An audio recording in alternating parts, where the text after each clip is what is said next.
আচ্ছা দেখেন, গতদিন আমি যেটা করছিলাম, প্রথমে সবাই একটু খেয়াল করেন, আমি শিফট চেপে আগে একটা নিছিলাম, তাই না? নেওয়ার পরে আমি হচ্ছে শিফট চেপে আবার এটাকে একবার ঘুরাইছিলাম। ঘোরানোর পরে ডাইরেক্ট সিলেকশন টুল দিয়ে এক সাইডের অ্যাঙ্কর পয়েন্ট সিলেক্ট করে টান দিলাম, আর এক সাইডের অ্যাঙ্কর পয়েন্ট সিলেক্ট করে টান দিছিলাম, তাই তো? আচ্ছা, এরপরে কি করছিলাম মনে আছে? আচ্ছা, এরপরে কন্ট্রোল আর দিছিলাম, আর দেওয়ার পরে আমি একেবারে মাঝখানটা সিলেক্ট করছিলাম। করার পরে হচ্ছে হয় লাইন সেগমেন্ট টুল অথবা পেন টুল, যে কোনো একটার মাধ্যমে আমি এটাকে ডিভাইড করছিলাম শিফট চেপে, তাই না? এবার দুইটাকে সিলেক্ট করলাম, পাথ ফাইন্ডার দিয়ে ডিভাইড করে দিলাম, তাই তো? আচ্ছা, ডিভাইড করে আমি এক সাইডের কালার দিছিলাম হচ্ছে, আনগ্রুপ করার দরকার ছিল আমাদের। এক সাইডে দিছিলাম হচ্ছে, সাপোজ যেমন এখানে একটু ডার্ক দিছিলাম, আনগ্রুপ হয়নি, আনগ্রুপ।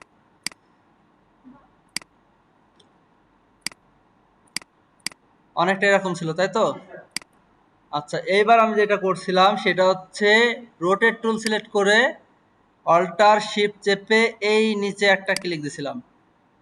এবার আমি চাচ্ছিলাম এখানে কত ডিগ্রি অ্যাঙ্গেলে ঘুরবে, সেটা দিয়ে আমি কপি দিছিলাম।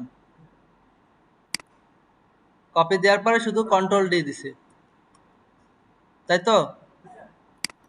এবার কি করছিলাম, টোটালটা সিলেক্ট করছিলাম। টোটাল সিলেক্ট করার পরে আমি করছিলাম কি, ডিভাইড। ঠিক আছে, ডিভাইড করার পরে রাইট ক্লিক করে আনগ্রুপ। এবার দেখেন একটা একটা কিন্তু আলাদা সিলেক্ট হয়েছে। দেখেন শিফট চেপে চেপে আমি যদি এক একটা সিলেক্ট করি, শিফট চেপে সিলেক্ট করলে এক একটা সিলেক্ট করব হবে। আর আপনি দেখেন যেটা করছেন সেটা হচ্ছে, প্রথমে যখন শেপ নিছেন, আমি দেখাই, প্রথমে যখন শেপ নিছেন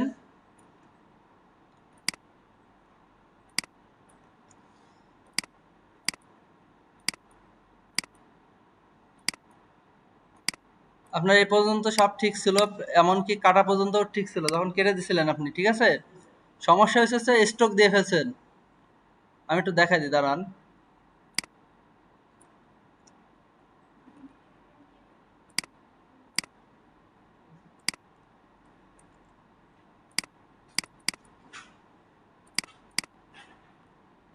ডিভাইড হয়েছে ঠিকই, কিন্তু আপনার এইখানে হচ্ছে স্ট্রোক ছিল। একটু বাড়াই দিই যদি, এরকম স্ট্রোক আছে না? এই স্ট্রোকের কারণে যখন আপনি ডিভাইড করতেছে তখন কিন্তু একটু বেশি কেটে কেটে যাচ্ছে, বুঝতে পারছেন? আর আমার এখানে দেখেন শুধু এর ভিতরে আলাদা আলাদা এগুলো কিন্তু দেখা যাচ্ছে, দেখছেন? স্ট্রোকটার দরকার নেই আমাদের, ঠিক আছে? স্ট্রোকটা যদি এরকম থাকে এখানে যে নান করে দেবেন, দেওয়ার পরে এবার আপনি টোটালটা সিলেক্ট করে রোটেট করে দেবেন, বুঝতে পারছেন?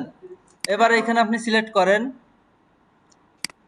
একটা সিলেক্ট করলাম। এবার যখনই আপনি কার্সার ঘোরাচ্ছেন তখনই দেখবেন যে পরেরটা দেখাচ্ছে। মানে এটা যদি আপনার এইখান থেকে ভিউতে যাওয়ার পরে যদি দেখেন স্মার্ট গাইড অন নাই, এটা অবশ্যই টিক দিয়ে দিতে হবে। এটা টিক দিলেই এই অপশনটা ভালো মতো কাজ করবে। তো শিফট চেপে চেপে আমি এক একটার পর ক্লিক দেবো।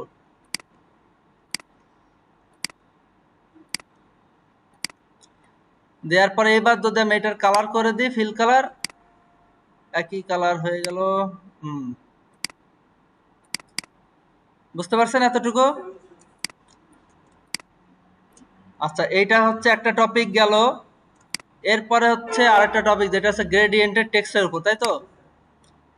এখন হচ্ছে আমি একটা টেক্সট নিলাম,